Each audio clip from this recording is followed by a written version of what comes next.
My fellow horsemen from wherever it is part of the world you're from. Welcome to my humble home.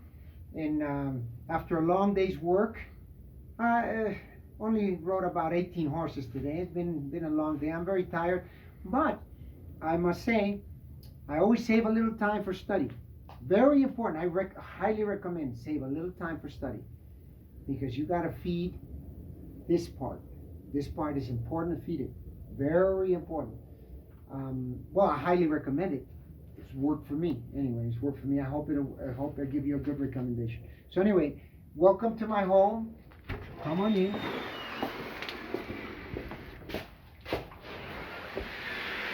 As you can imagine, I live in the stable. My house is close to the stable. Well, I'm in the same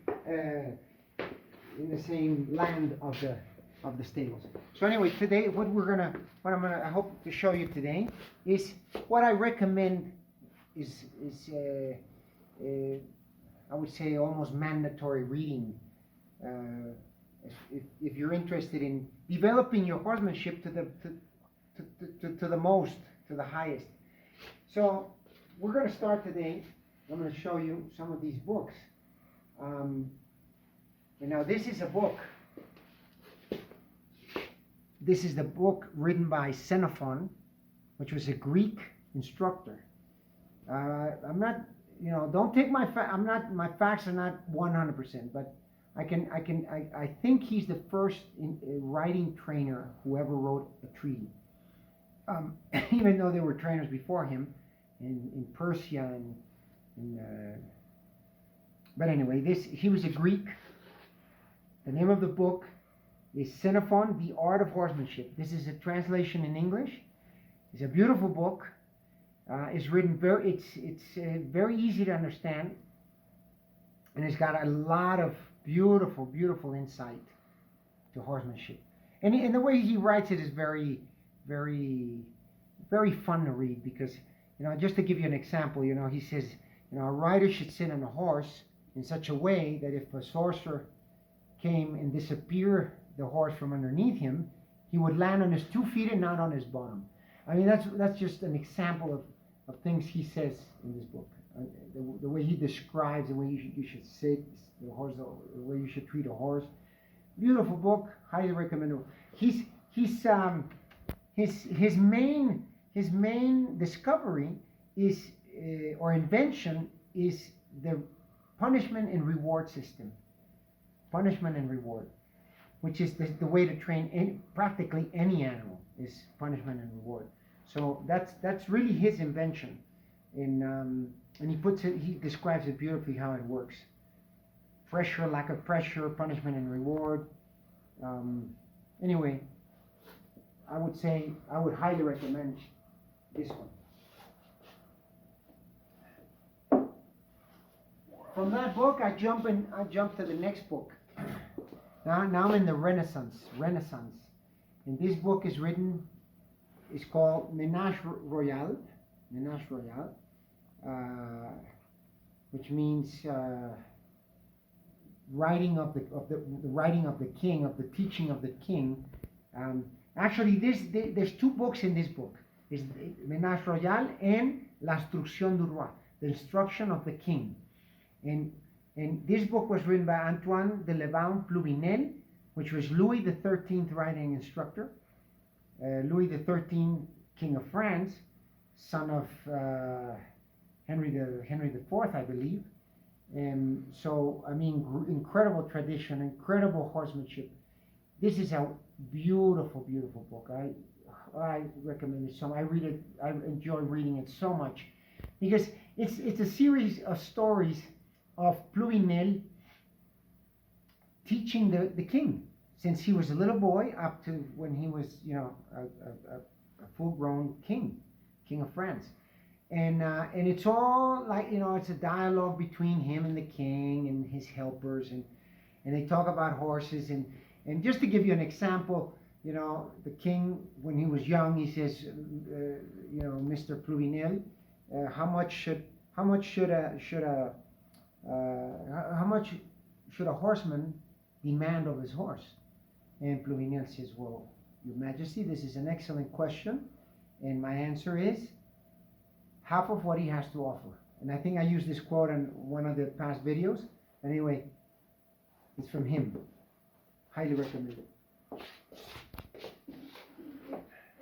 We're gonna jump from there to this other book, which is School of Horsemanship. In French is called Ecole De Caballerin, which means School of Riding, and it's written by none other than François Robichon de la Gourinière.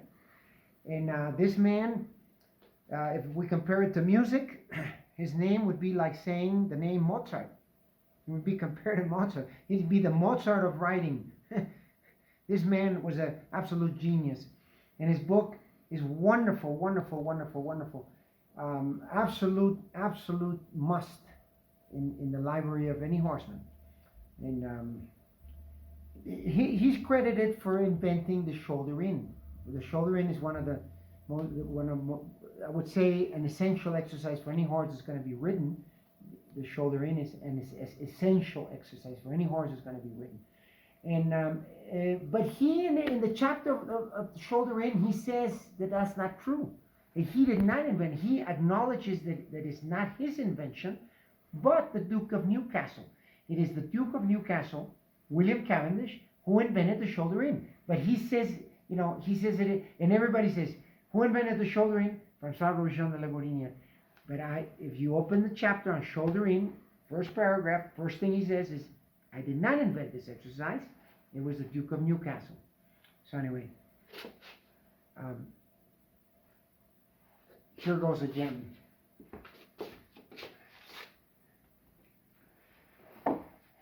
Okay, now from there, I'll show you these two books. Now these two books are the Duke of Newcastle. Now let's talk about time period. Okay, Duke of Newcastle, 1667 is when he finished this book. The manuals. Now this book is called A General System of Horsemanship by William Cavendish, Duke of Newcastle. Okay, beautiful book, and the way he writes it, oh, you can tell he loved writing. He loved writing so much. I mean, you can almost savor it, the way he describes riding and his horse. He loved his horses. He loved riding. And this other book is another little gem called The Horsemanship Manuals of William Cavendish, Duke of Newcastle. And part of the title is To Amaze People with Pleasure and Delight. So you can imagine how the book is written. I mean, it's all pleasure and delight, this book. And yes, shoulder in is his invention, and he diagrams and three tracks, 4-track shoulder in on a circle, especially on a circle. But anyway, great book, William Cavendish. Now just to round off the timeline, Pluvinel was Louis XIII, so that we're talking about 1700 and some, and Robichon de la Gourinière, 1840, around that time. I'm not great with dates, but it's about more or less the timeline, just so you know the timeline we have. Now from there, I must go to this absolute genius of horsemanship, riding, which is François Boucher. And this is a wonderful book I got. It's called François Boucher, The Man and His Method, and it actually has, well, most of his writings, if not all of his writings. But now, he's very polemic, and he had a very tragic life. One of the most shameful things that happened is he was banished from France because he was Napoleon's trainer. So when Napoleon was exiled and the monarchy was reinstated, anything that was Napoleon had to go. So he had to go. So it's really kind of a shame because he was such a genius. Just to make a comparison, and they lived quite more or less the same time.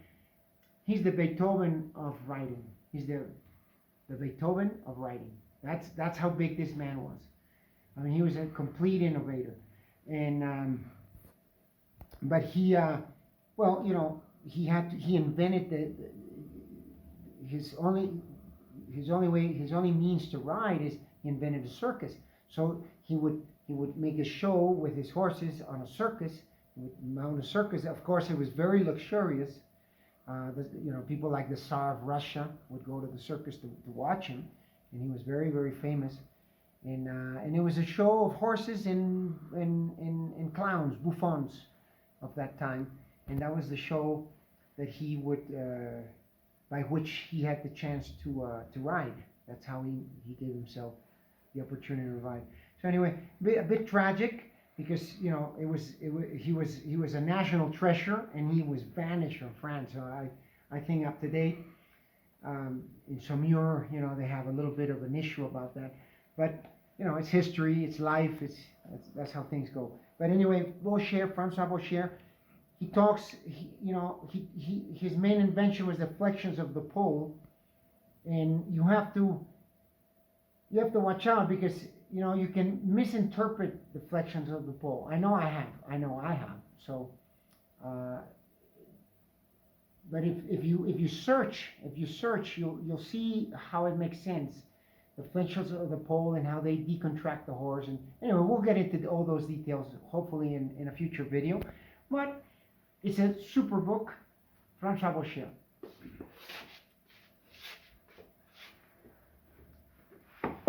And I'm not going to show you all my books. All these books are horse books. All these bookshelves are horse books. But I'm not going to show you all the books, because we'll be here all night. I'm just showing you the basics, and maybe in another future video we'll show you some other books. From there, I'm going to jump into this other book called The Gymnation of the Horse by Gustav Steinbrick, a German. Okay, this book is an absolute gem. It's an absolute must. I mean, he talks. There's no pictures in this book. There's no drawings in this book. It's all words. You have to read word by word. He took, I don't know how he could write a book like this. I mean, he explains everything that goes on in a horse. Everything that goes, every little detail, every little movement of the horse, it's explained in this book. Okay, so if you wanna go into deep biomechanics, into understanding the exercises, the basic exercises that are classic, that are eternal, read this book. You can see it's all worn out, because I've read it at least 6 times. Every time I read it, I get something new. It's an amazing book. The Horse Gymnasium, or The Gymnation of the Horse by Gustav Steinbrick. Now, the only thing I want to warn you about, I mean, this man, he was arch enemy of Boucher. The whole book, he's insulting Boucher and really putting him down. And I think a little bit is unfair, but you know, it's the rivalry. I mean, I think it's unfair, because even up to date, you know, we hear about all these horsemen that are antagonistic, you know, top horsemen, and you look at both, and they're both great, and they're antagonistic, and I can only laugh and think, you know, history repeats itself, because these two were absolute antagonistic, Francois Boucher and Steinbrick. Okay, now, Steinbrick, again, 1800s, mid to late 1800s, same as Boucher. From there we go to this other book, a gem, and my teacher George Morris, my main teacher George Morris, he told me this is a great book. Those were his exact words, great book. That's another book. It's called Breaking and Riding by James Felice. James Felice, I think. Felice, I say Felice because that is James Felice. Fabulous book. I mean, I try to follow his exercises, his advice. Great book. Another great innovator.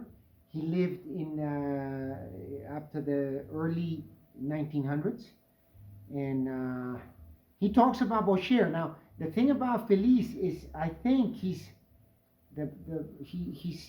understood Boucher perfectly, and then he reinterprets Boucher and he clarifies Boucher. So this is a valuable book. Highly recommended. All these books are highly recommended. All these books. And from there, I'm going to go. I mean, this is just one. I have at least 4 books of just another great master, Nuno Oliveira. These books. Reflections on Equestrian Art by Nuno Oliveira. And this other little book, which was written in Australia actually, The Truth in the Teaching of Nuno Oliveira. And this man was a true genius. I mean, he understood horses better than anybody, and he was so gentle, and he applied all these techniques. You know, he was a scholar. This man studied. He studied and studied and studied, and then he went to apply it, and he used his talent to apply the techniques of the ancient and masters, of the old masters, and his interpretation is in these books, and he makes it so simple. He makes Piaffe look simple. You read this and you think, oh, any horse can do Piaffe, and you know, he literally made any horse do Piaffe. He literally did that, and he has an incredible story too. He was from Portugal, and I just love reading him. And not only that, I mean, you can even watch videos of him, because he died in 1986. 1986. It seems like a coincidence. That's that same year that Secretariat died, the racehorse. But anyway, I'm getting sidetracked here. Yeah, as you can see, this really is a big passion of mine. You know, studying these masters, and you know, in the horse world. I mean, we love it. But anyway, Nuno Oliveira. I leave you with Nuno Oliveira. I have other books here. Other great books, but we can't cover them all. I think these are the basic classical books that from the old masters, you know. And if we want to know where we're going, we gotta know where we're coming from. And these I highly recommend it. So anyway, my time of writing is over for today. So now my time of studying begins. And I study now, so tomorrow I come out and I have ideas and I'm fresh and inspired. And I leave you with that, and I hope this will inspire you to feed the brain, to give you food for thought, and study up on writing, our passion.